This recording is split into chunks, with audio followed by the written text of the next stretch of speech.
It's Monday, and it's time for some metal with V and metalhead Fred Bonanno. Fred, what's Hello, happening, man? V. Take a little bit of my medicine here. Absolutely. It's Monday after everyone had a great weekend. We have a returning guest who's plays right next to my favorite singer in the entire world. We do. We do. We've got a special segment of Monday Metal today. We've got from Geoff Tate's Operation Mindcrime band, one of the lead guitarists, Dario Parente. And the band is on tour right now, which we're going to get into a bunch of stuff. Dario is gracious enough to give us a little bit of time between sound check and dinner and a show tonight. And not aside from being an amazing guitar player, he is possibly one of the nicest and sweetest people I have ever met in my life, and I am proud to call him a friend. So let's please welcome to Monday Metal, Dario Parente. What's happening, man? Hi, guys. Hi, Dario. Hi, guys. Welcome Thanks back. for having me. Thanks for the kind words. I really appreciate it. Thank you for squeezing us in. We appreciate it. And I mentioned in the beginning, you're on tour with Geoff's band, Operation Mindcrime, and it's an extended tour. You guys are doing the album Operation Mindcrime in its entirety for the last time live. So you're all over the U.S. and all over the country, but right now you're on an extended tour in the U.S. about 70 cities. Looks like you just added a few more to tack on.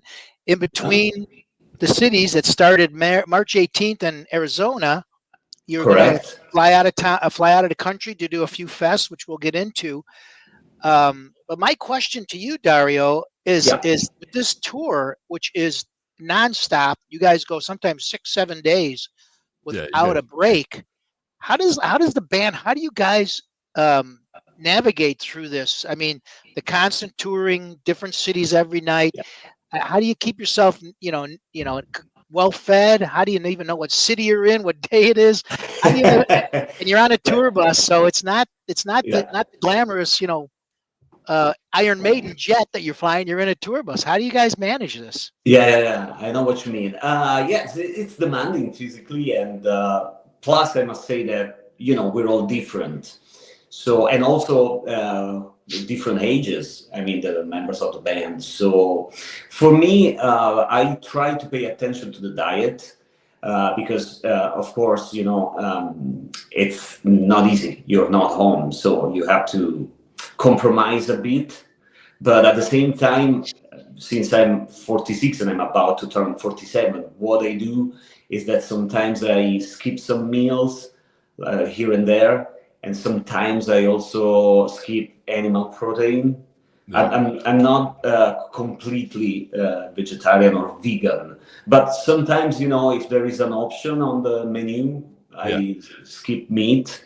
And drinking a lot of water. That was Geoff's advice for me. And it's really hard too when you're on the road, because sometimes whatever you have you're not in charge of where you're going to stop and eat necessarily. Exactly. So you could be like, oh man, this is all, this is 168 grams of fat in here. Yeah, that's the reason why I said when I can, I try to do these, and also Geoff's advice, Geoff Tate's advice, especially when flying in a different continent for jet lag, he said drink a lot of water. Don't do the mistake of rely on coffee.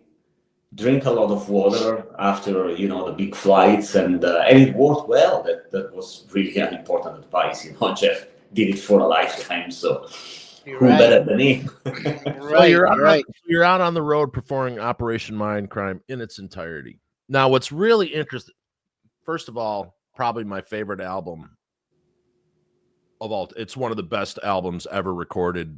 Period. Absolutely. Across any genre.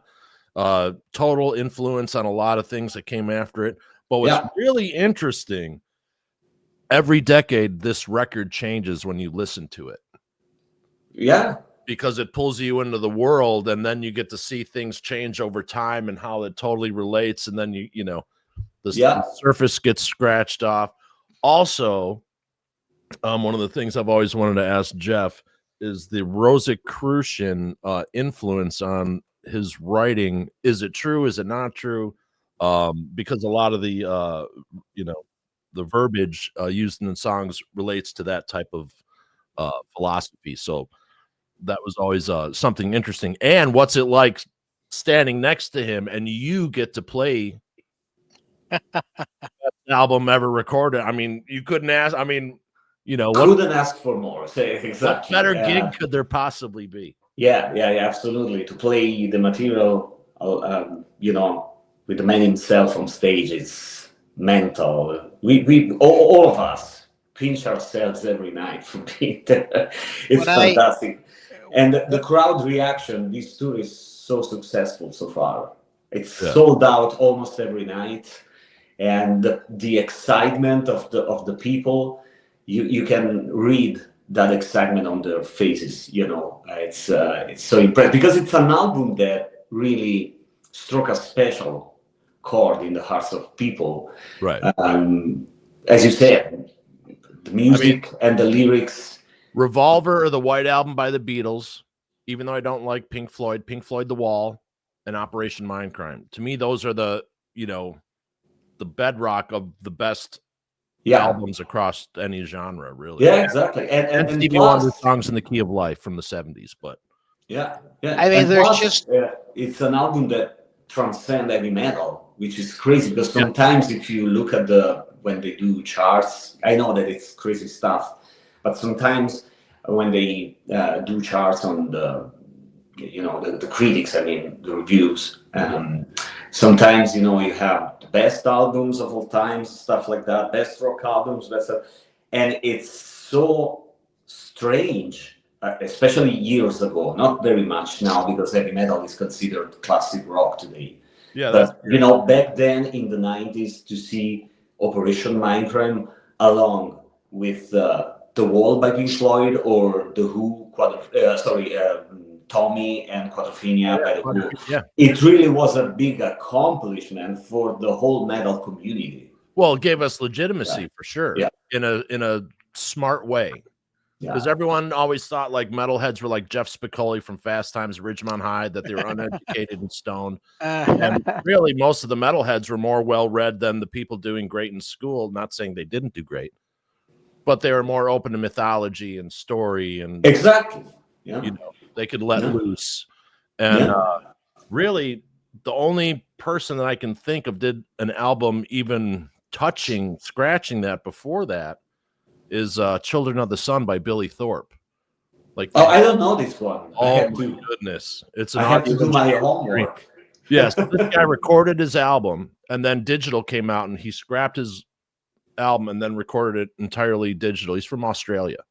Oh wow. And it's this interesting. It's fantastic, but it's got the elements of sound bites and story, and it takes you on an adventure, much like beginning to end Operation Mindcrime, which to me, I'm still blown away that wasn't made properly into a movie somewhere, or a television series would probably be better now.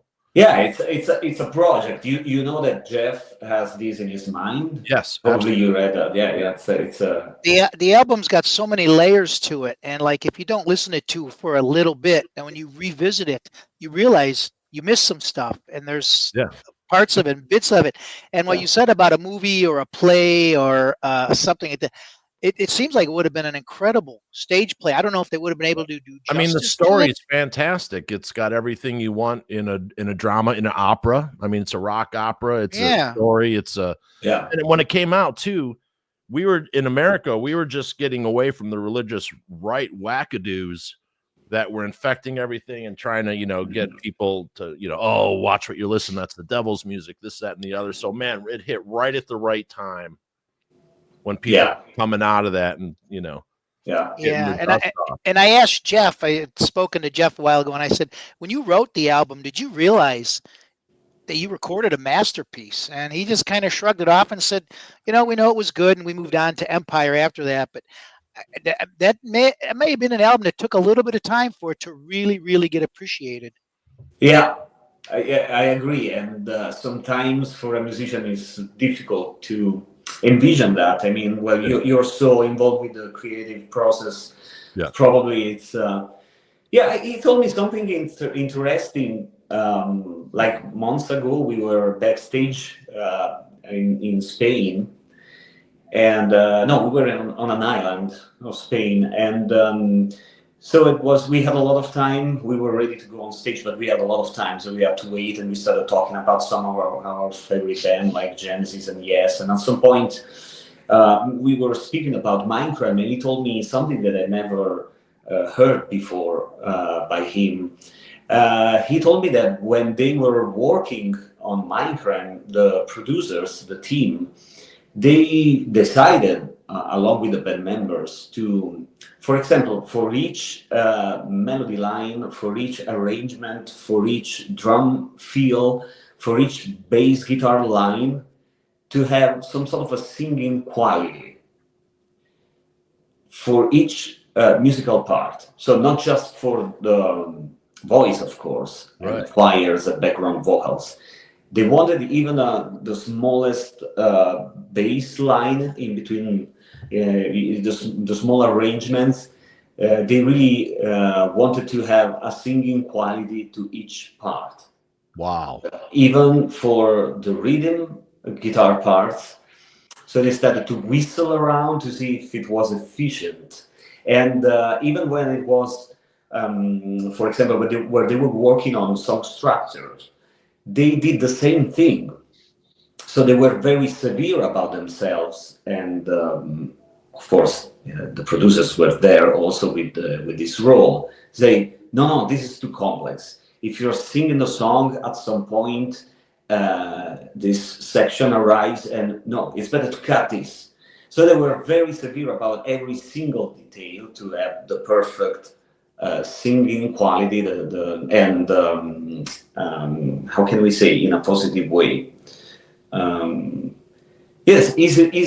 They wanted the material to be easy listening, but it's not, because it's progressive, it's complex music, But at the same time, they worked hard to have, a pop quality, in every single detail of the song. It's just it must have been a tremendous job, you know what I mean? Because the material is progressive, it's symphonic, it's drama. So and that was all on tape back then. So you're working on exactly. how many 2-inch tapes are being? I can't even. You only have so much information, Yeah. Now, here's what's really interesting. So, you go up on Wikipedia, and it says in 1989 January, Operation Mindcrime ranked number 34 on Kerrang! Magazine's 100 greatest heavy metal albums of all time. Now, in January 2017, Loudwire ranked Operation Mindcrime as the best heavy metal album of 1988. But it's definitely okay. So I've asked people, we want to do a series of like greatest albums and like break down the album, song by song. Everyone's first choice, everyone, is Operation Mindcrime. And I laugh because I'm like, Mindcrime is already taken. Like, I want to talk to Geoff Tate about that one day, and that album will only be discussed with him. Just because, there's so many questions, and then continuing the story, and then being, living with that story for decades now. And then now we're approaching part 3, correct? Yep. Could you tell us a little bit about what's going on there? Yeah, so this is the material of this third chapter and final chapter to the story has been written throughout the years. I mean, it's not something that Geoff did just recently. So it's a collection of songs that he started writing years ago. Probably I was already in the band, but at the time I wasn't like a permanent member worldwide. I used to play with him mainly in Europe back then. So he started collecting songs, and around probably was 2019, 2018, something like that. And it's the style of music. It's of course it's progressive metal music. It has something to do with the first album, of course. Yeah. But at the same time, I must say that it sounds fresh. There's also some sort of a modern twist to it. And I recorded a solo on one of the songs, and I was in Tuscany in front of the backstage for travelers, the fans that follow us in these trips that Geoff does around the world. So around that time, I remember that I recorded a solo on one of the songs, and just recently, Amaury, the fantastic guitar players that is in the band, the guy from France, he owns a studio. So he's putting the final touches on the album, and he's also adding some new stuff on it. So this is the life. The other thing that I can say about the album is that probably we still don't have a release date yet, and probably it won't be released shortly. But Geoff's idea is to release a couple of songs here and there, like 2 or 3 singles before having the final product. That's the. He's gonna tease us a little, huh? A little here, a little there, a little tease us. I've seen him say that in a couple of interviews, and that's really smart. I mean, especially with the way that people consume music now, that's really the smartest way to go. Yeah. I agree. And keep the hype up, and then everyone's like, "Oh, what's next?" And what's really interesting, as a music fan, you'll be sitting there at a stoplight, and you're thinking about the characters in that album from 1988. Like, oh, what happened to, and because they live with you for so long. Yeah. And it's it's like musical Star Wars. You have all your, you want to see your Han Solo and your Chewie and Sister Mary and Nick. The whole story is just fantastic. Yeah, I remember that when I started, because I started listening to Queensrÿche around 89, 90. Yeah. And who he'll marry was a constant question everywhere. And there was a website that was called whokillmarry.com. In the 90s. Yes, I think a lot of answers. We got a lot of answers with the sequel, with the Operation Mindcrime number 2. But at the same time, there's still something to explore in the story. And so the final chapter, as far as I'm concerned, it won't bring the story somewhere else, so to speak, but it will be full of details. Yeah, it would be like I wonder if Geoff's gonna end it where it's done, or he's just gonna leave it where could it go on and let everybody. Well, also, I mean, like hindsight, Jeff, you always see things fuller looking back on it. Yeah. Exactly. So it's interesting to see how he's gonna make that happen. But I always crack up. I'll be watching a movie and I'll be 2 a.m. and have a few cocktails, whatever, and there will be a hospital scene, and you'll hear Dr. Blair, telephone, please, Dr. Blair. Yeah. I'm always like, yes. Yeah. And that was a sound effect that was around for decades in television and movies and stuff. But now when I hear it, it does a different meaning. Mindcrime. Yeah. So I remember that I was a kid. I bought Dr. Feelgood by Motley Crue, and they used the same sound at some point in the album. I said, "What? What?" Yeah, you can't use I mean, come on. But absolutely. Like I can't wait to hear where the story where it gets filled in. How they're looking back, what mechanism in the story do they make you see that stuff? That's what I'm really interested as a writer and a huge fan, of course. And I think that everybody is very curious about it, and knowing Geoff is one of the most gifted lyricists in metal. Yeah. And so I think that of course he will come up with something very interesting. I'm pretty sure about it. Yep. So Dario, now switching gears for just a second, so we at least get to know you first before we move on to some other stuff. You are born in, and I'll probably mispronounce this again, Tagliacozzo? Yes, in Italy. Tagliacozzo, Italy. Correct. And I know you started playing guitar at an early age, and you were in classical at first. Yeah. So give us a little brief history of your musical journey from then and what Yeah. got you here to 2025. Yeah. Yes, when I started out, when I was a kid, I was the youngest of all the cousins in my family.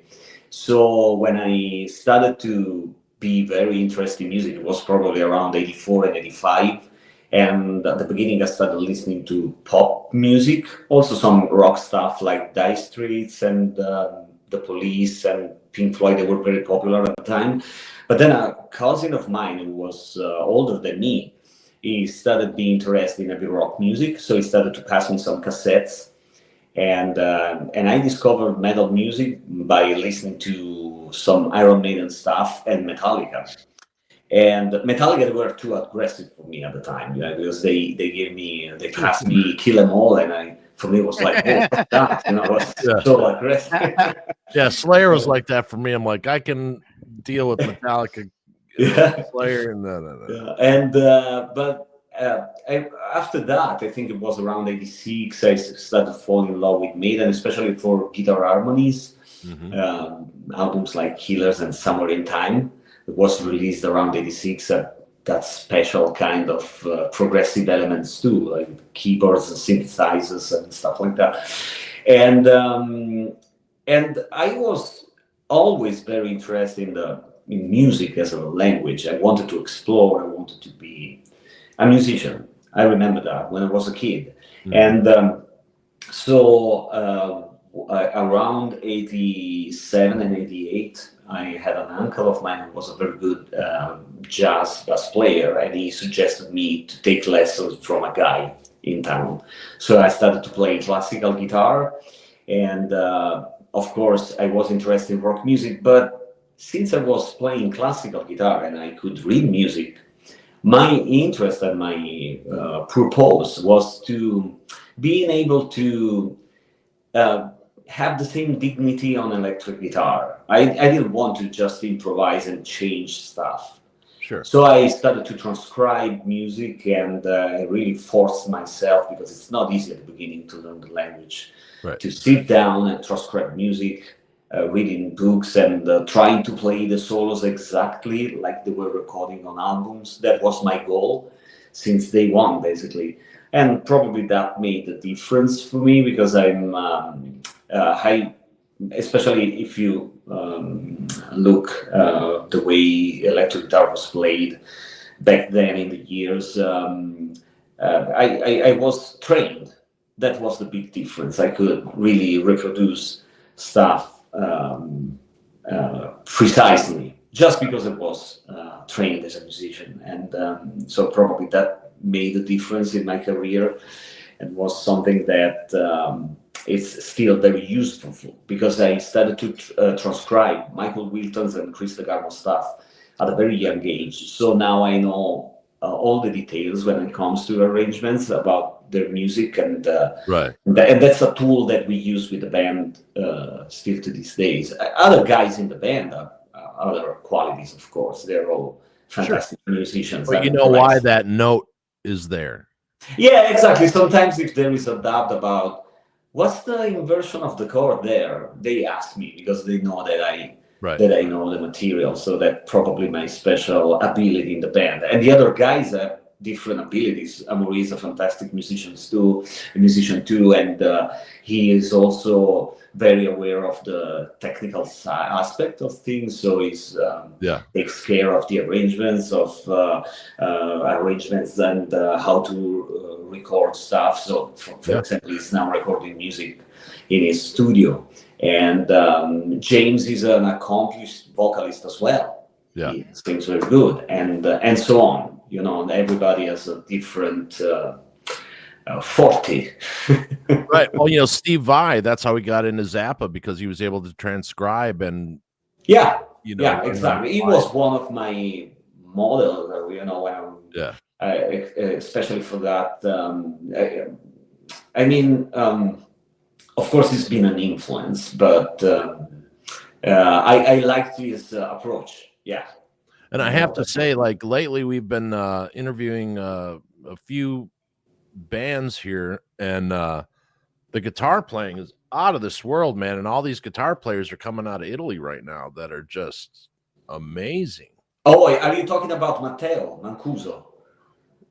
He's one of my buddy Pat Catalano just put an album out. He's got great guys from Italy on there. Robin McCulley just put another album out, and his guitar players are from Italy. I don't remember their names, but stuff I'm hearing coming out of Italy is just amazing. Yeah, like correct. Because you guys have a respect for the actual history of music and what it means. You know what it means when you play an E chord. You're not just finding it. You know what I mean? Yeah. I must say that for example, when it comes to rock music, we had a very interesting scene during the 70s. Yeah. Some of the bands like Area and PFM and so on, especially Area, they were very ahead of their time. They were an experimental, crazy band. Their vocalist was unbelievable. He did projects with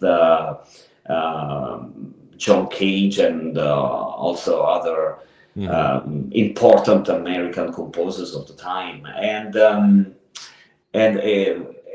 we had that scene during the 70s, then not very much during the 80s, but I must say that in the 80s and the 90s, we had a incredible pop scene, very interesting. And then the people starting from my generation, I think, during the 90s and 2000s, we started to a new generation of trained musicians and also shredder, I could say, both in the fusion camp and rock camp started to blossom, so that it's true. Yeah, and you're hearing sounds you haven't heard before, and that's really exciting. Like it is. There's this new guy from Sicily. I think it's Sicilian. His name is Matteo Mancuso. He's phenomenal. He's a very great player. He has a strange technique, so it's kind of unique, because he doesn't use the pick. So that's always fascinated me, the pickless players. But he's a great solo player. He has phrasing. He has taste. He's so young. And at the same time, he doesn't use the pick, so is very not conventional, so it's but he found his way, as a solo artist, and it's real interesting. It's doing great. I've been listening to a lot of, since Geoff Beck died, I've been listening to more Geoff Beck than ever. And that guy, I mean, you still hear something, you're like, how even does, He's the best favorite of all the greats. So absolutely. That means something, because if you ask David Gilmour, who's your best favorite guitar player, he says Geoff Beck. Right. If you ask Brian May, he says Geoff Beck. Right. If you ask Jimmy Page, he says Geoff Beck. Right. If you ask Pete Townsend, he says Geoff Beck. So yeah, and what's really interesting is, Geoff Beck, he would, he always would bring younger and new musicians and show the world.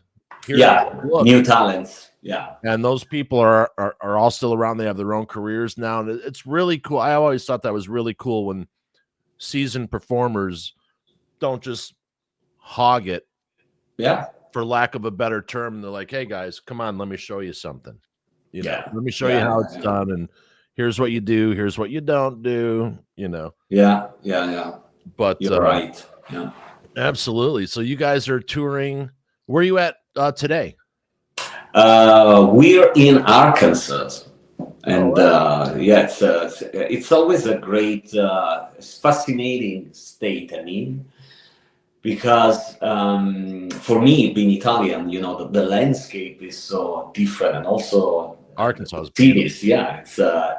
It's everything is flat, and you see typical American stuff. I was talking to one of the tech guy who's from France, and he's actually the photographer and the video guy in the tour, and he's shooting promo stuff and doing photos and videos for the band, and we were thinking about that. It's so strange to us, that some typical American stuff. It's still the same as we saw something, watched something in the old movies of the 80s and the 70s. Some stuff is still here nowadays, which that thing for us is so strange, to witness. Yes, because the world has changed, technology has changed, but some stuff that you see in the street, I mean, it's just exactly like we saw in the 70s and the 80s in the movies, and for us, it's like, wow. Yeah, like when you go to New Jersey, you probably see all the mob movies. You like just walking down the street, Yeah. But it's a fantastic country, and look at those two guys there. Oh, this is a cool thing. Yeah, that's from a couple years ago. That's why you need that shampoo. Oh yeah. Nice. Yeah. Nice. Now, I'll give a plug out here to Geoff's tour company, which I want to get a little talk about that, which is how you and I met. Geoff runs a tour company called Backstage Pass Travel, and you basically are on tour with Geoff and the band for a full week, and you're going to Ireland, Italy, Germany, Scotland, Greece, couple in America. They did Montana, Seattle, and you're one of the tour guides because the band's there. So kind of give everybody a little feel of what this Backstage Pass is all about. Yeah, I think that Geoff and Susan, they are travelers. They love traveling, and that's one of the reasons why they can't stop from touring, because they love to travel. They really like to travel, and they've been in. It's an incredible number of countries. I think that they've been to 64 or 66 different countries around the globe. Crazy. And so they started to think about involving the fans. At the beginning, they did a couple of trips with friends. And so it was like a dinner conversation. They said, oh, we should do this with the fans. They would love it. And that's the reason why nowadays we have this incredible opportunity for us and for the fans. And so they selected basically some of the places in the world that they really love, and you by signing up, you have the ability of spending a week with Geoff Tate, and of course the guys in the band, and we play music every day on a bus at the villas. And of course, the majority of the times it's gonna be like a easy, very simple jam session. But it depends on the trip. Sometimes, for example, we did a trip in Scotland, and the trip included a couple of electric shows. We did a trip in Venice, and there was an electric show at the end of the week.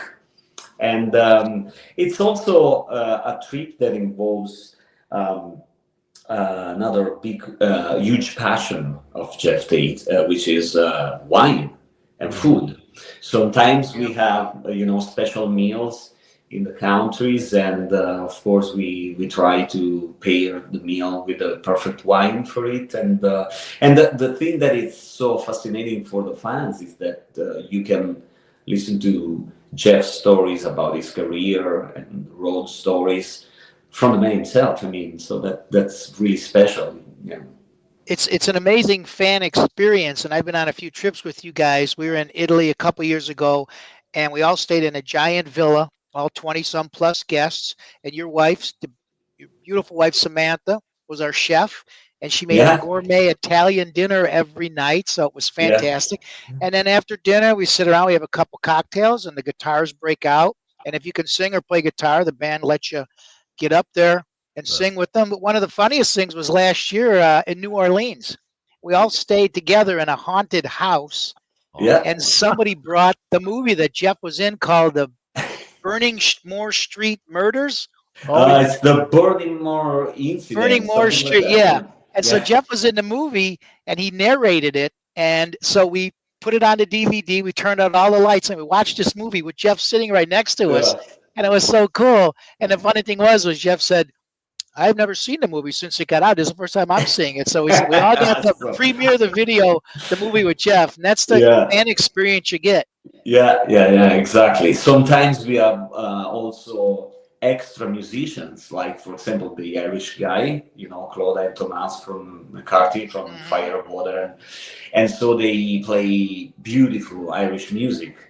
And it's so interesting, I think, because sometimes, like for example, you're a fan, okay? But if you bring along with you a friend of yours who probably is not a huge heavy metal fan, he will enjoy the trip as well. This has happened several times. We did a trip in France, and there were couples, they weren't fans. They were there just for the trip, and then they fell in love with the music. They fell in love with Geoff Tate's music, and they started to be present in other trips. They did multiple trips at the end of the day. I mean, Yeah, it's you get a lot of amazing. repeat. Well, the first trip my wife and I did was the Seattle trip, and we got back, 1 week, and you're telling all their friends about it, and they're like, "Well, there's us in Italy," and Yeah.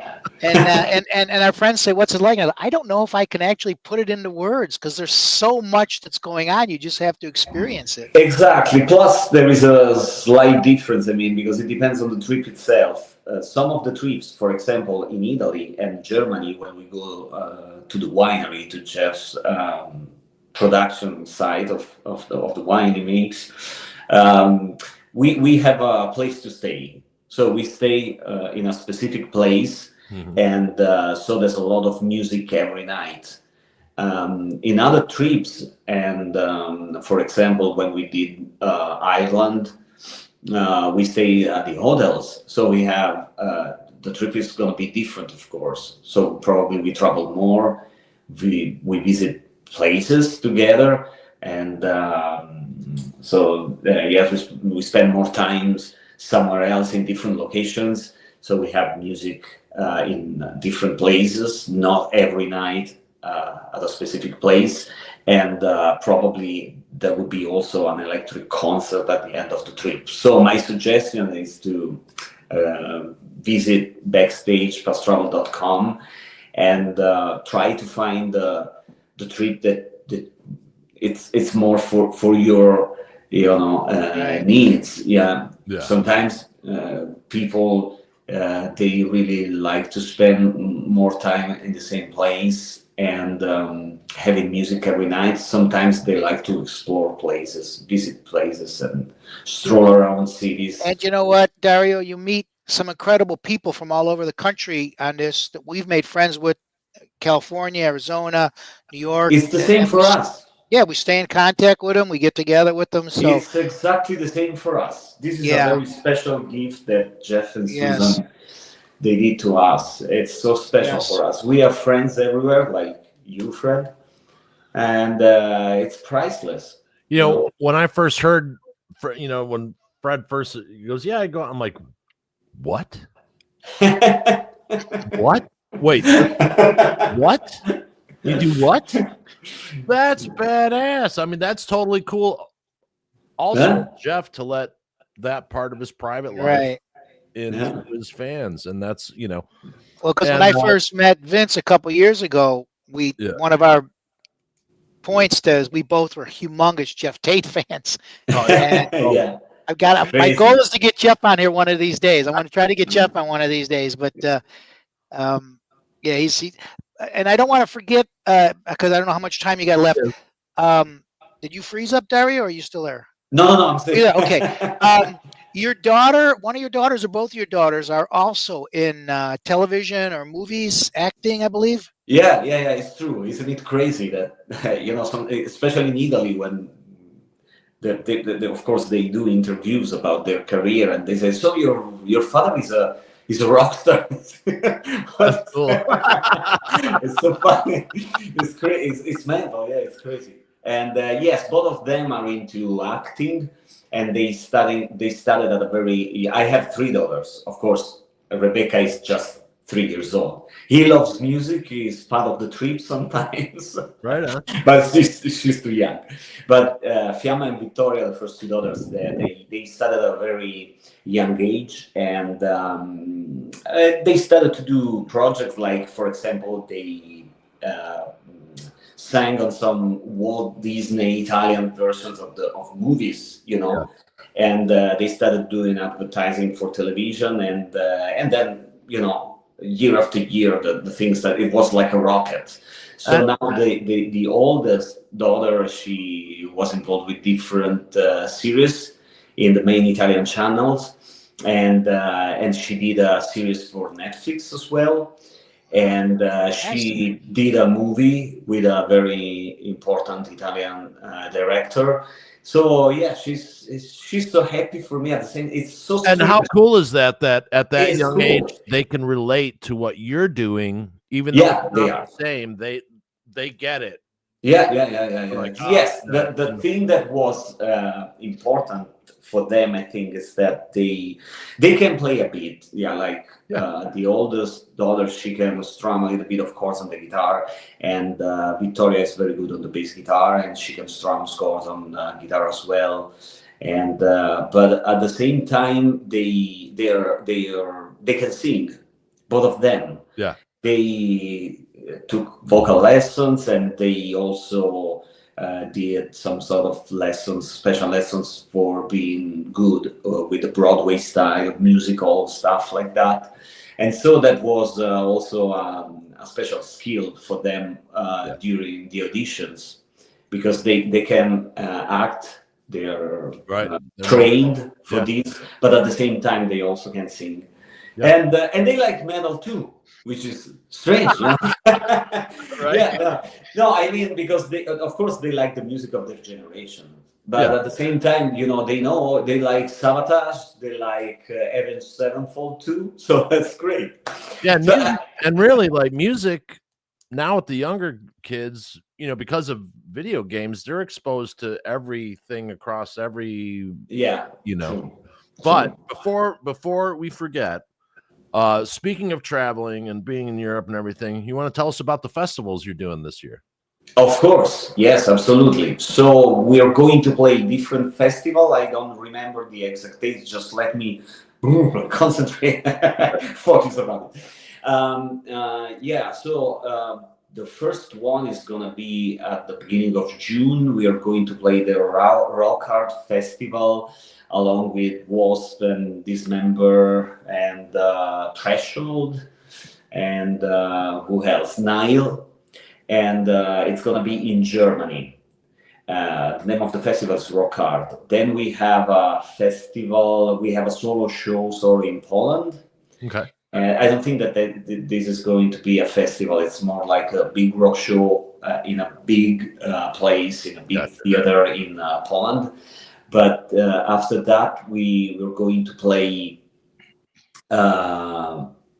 Malta. It's Rock in Malta. It's a big festival in Europe, along with Apocalyptica and Dream Theater. And then we're going to play. There is a huge.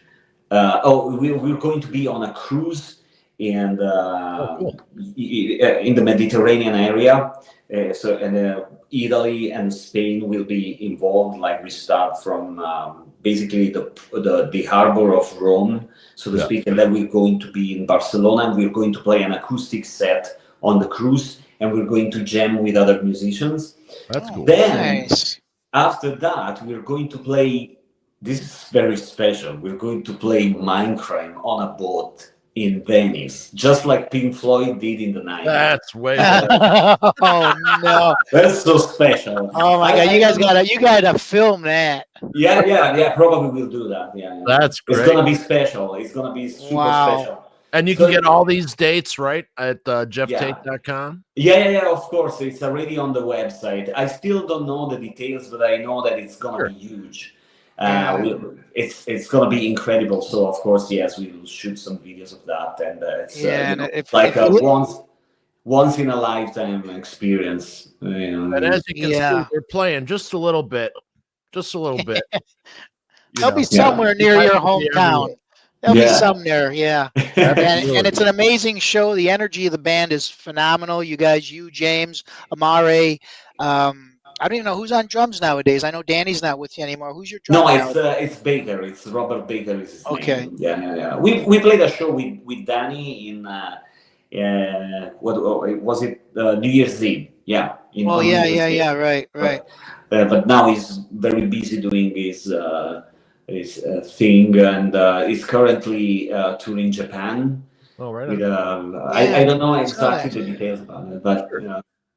and after that, I'm very excited to tell you this, that after that we're going to fly to Crete for a week. We are going to have the backstage pass travel trip in Crete, and at the end of the week we have the Sania Festival on the Crete island, on the island of Crete, and we're going to play along with Stratovarius and other bands. Yeah. Then we fly. Then we have some other festival, including the one that you mentioned with the friends Wings of Steel. Correct. Wings of Steel. Yeah.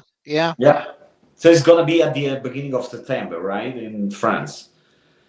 Yeah, I believe so. Yeah, I think it's around September 6th. So you make sure you touch base with Parker and Leo, and you will fall in love with these guys. They are young Queensryche. They're really phenomenal. Yeah, I remember that you showed me some of their stuff. Yeah, I showed you their stuff. Yep. Yeah, so I think that they've been heavily influenced by the Warning and the EP, correct? Oh, absolutely. Yes. Absolutely. Yes. Yeah, plus we just like to make sure that everyone around the world knows about these up and coming bands that, pay tribute to the legacy that you're helping continue.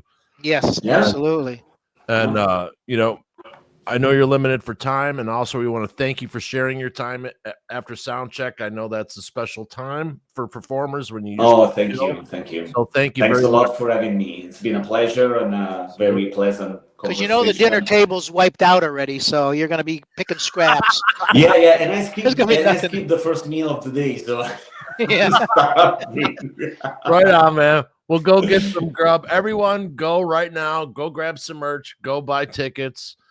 Go see Operation Mindcrime played in its entirety for the last time. Yep. And thank you so much, Dario. Thank you, Dario.